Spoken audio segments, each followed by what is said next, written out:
Olá, amigos amantes do futebol. Após passar pouco mais de um ano sem vencer um único clássico, o São Paulo enfim quebrou esse longo tabu ao derrotar o Santos por 3-2 no estádio do Morumbi pela 14ª rodada do Campeonato Brasileiro de 2019. Com isso, o São Paulo diminuiu a vantagem para o Santos, que antes era de 11 pontos e agora caiu para 8. Lembrando que o Peixe segue firme na liderança do Brasileirão com 32 pontos, ao passo que o São Paulo foi para os 24 pontos, mas tem um jogo a menos em relação aos demais concorrentes na competição. Bom, e o cenário para possível quebra de tabu do São Paulo aí em clássicos era totalmente favorável ao time do Morumbi, né? Parecia que a vitória estava realmente desenhada. Afinal, foram mais de 47 mil torcedores que compareceram ao estádio do Morumbi, lotaram o Morumbi, criaram aquela atmosfera positiva.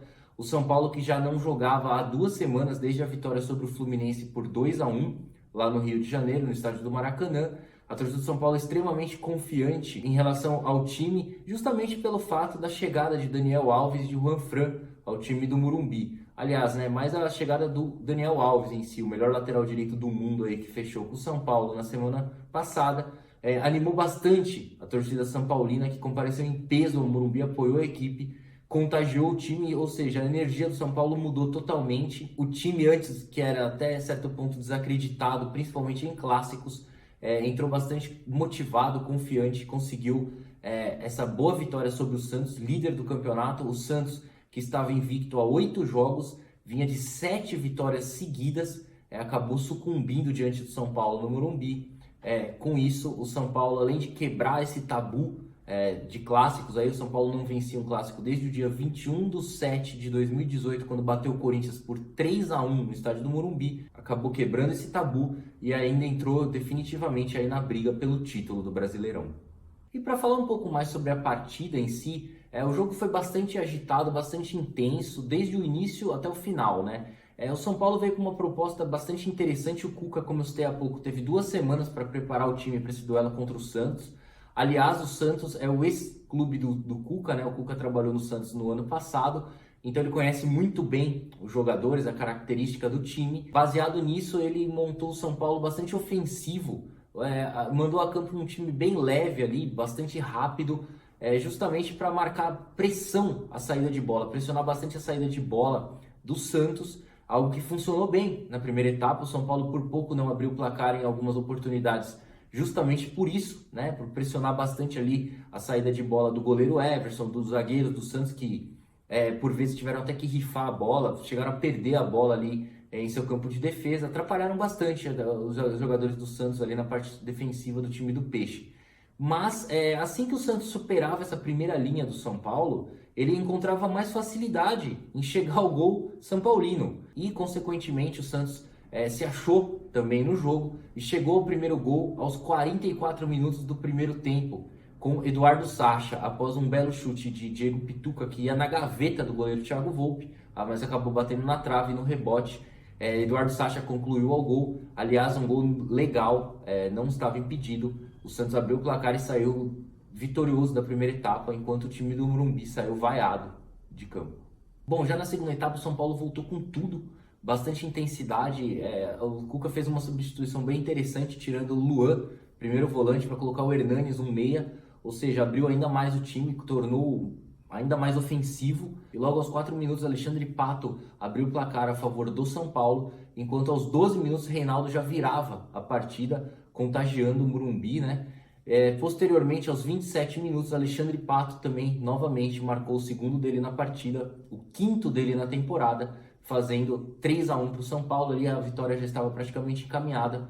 Aos 44 minutos da segunda etapa, ainda Raniel marcou um gol contra, colocou um pouco mais de emoção no jogo ali, deixando 3-2, mas o Santos já estava sem forças ali para buscar um empate. O São Paulo, cozinhando o jogo, acabou saindo do Morumbi com a vitória. Mais 3 pontos aí para a equipe do Cuca, que a partir dessa vitória, acho que agora com a chegada de Daniel Alves e de Juanfran, pode sim pensar em lutar pelo título. Bom, e no final das contas, para falar um pouco mais dos números da partida, o que mais chamou a atenção foi o excessivo número de finalizações a gol do time do São Paulo. Para se ter uma ideia, o São Paulo finalizou 20 vezes ao gol do goleiro Everson.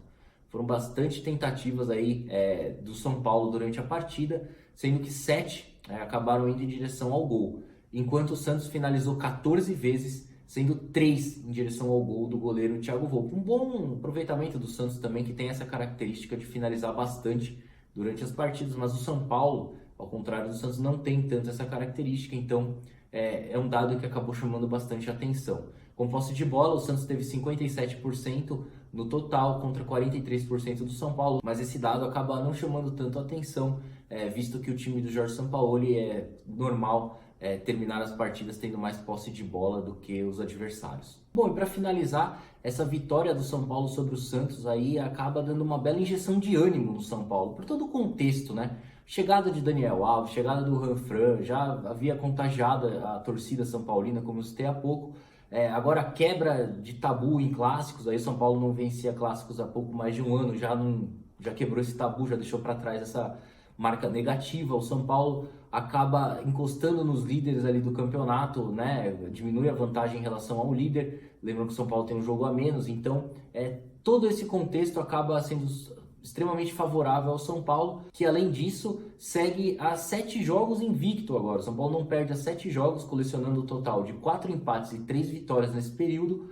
No período pós-Copa América, não perdeu, segue invicto também, somando 3 vitórias e um empate diante do Palmeiras por 1-1 no Clássico, no estádio do Morumbi, mas o São Paulo acabou vencendo posteriormente a Chapecoense, o Fluminense e agora o Santos. Então vive um bom momento o time do São Paulo, 3 vitórias seguidas, venceu o time de Jorge Sampaoli, líder do campeonato. Todo esse cenário, todo esse contexto acaba sendo muito favorável ao São Paulo, que terá casa cheia na semana que vem aí do jogo contra o Ceará, na 15ª rodada do Brasileirão. Acredito que mais de 50 mil pessoas estarão presentes nesse jogo, que terá Daniel Alves e Juanfran vestindo a camisa do São Paulo pela primeira vez dentro de campo. Por outro lado, o Santos estacionou ali na tabela do Campeonato Brasileiro, parou nos 32 pontos. Nada mal também, até porque o time de Jorge Sampaoli poderia se dar o luxo de perder o clássico contra o São Paulo, que mesmo assim terminaria a 14ª rodada do Campeonato Brasileiro na liderança da tabela ali. Então o Santos, foi exatamente isso que aconteceu. O Santos segue líder, porém a vantagem em relação aos concorrentes caiu bastante. O Jorge Sampaoli terá semana livre aí para trabalhar, já pensando no duelo contra o Cruzeiro na semana que vem no estádio do Mineirão, dia 18 também. O Santos estará em campo para encarar a Raposa, que vive um momento bastante conturbado ali, né? O Santos, que curiosamente soma 2 derrotas no Campeonato Brasileiro, e essas 2 derrotas foram em clássicos, frente o Palmeiras por 4-0 e agora o São Paulo. Portanto, o Jorge Sampaoli precisa melhorar o desempenho da equipe do Peixe ali em clássicos, que não é tão bom quanto nos jogos contra demais adversários aí do futebol brasileiro. Bom, gente, então é isso aí, eu vou ficando por aqui, agradeço novamente a sua atenção, desejo para você uma excelente semana, até a próxima, tchau, tchau!